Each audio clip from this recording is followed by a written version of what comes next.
Meanwhile, on the campaign trail, President Biden will address the nation tomorrow night at 8 from the Oval Office about his decision to leave the race and his endorsement of Vice President Harris. The move has left people asking, how will this impact which candidate appears on the ballot this fall? Fox 43's Matt Kleinitz here now to verify some of the claims you're seeing on social media. And Matt, what have you discovered?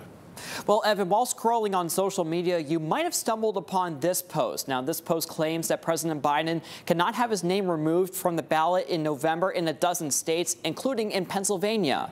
But is that true? Let's verify.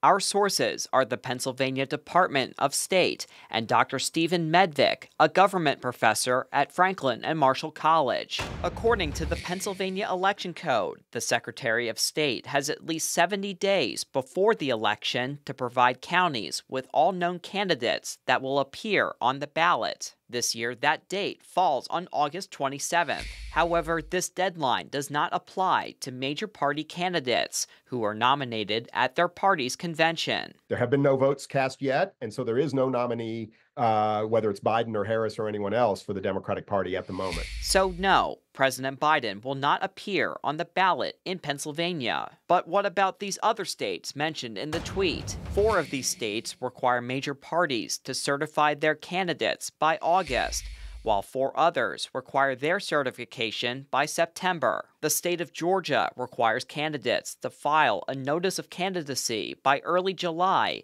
however exempts the nominees of major parties. In Michigan, the parties must certify their nominee within 1 day after its nominating convention. And in Washington, the parties must certify their nominee by August 20th. In the middle of the Democratic National Convention. Dr. Medvic says none of these would cause any issues getting another name on top of the Democratic ticket. There has been no deadline that's been passed, and so there's no legal problem with the Democrats getting, with say, Kamala Harris getting access to the ballot in Pennsylvania or any other state in the nation. So we can verify that the entire claim from this tweet to be false.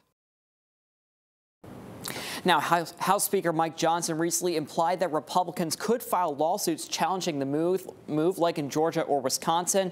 However, Dr. Medvic says this wouldn't have any legal standing because none of the deadlines have passed to certify the nominee. Evan? All right, Matt Kleinitz reporting for us this evening. Thank you so much, Matt.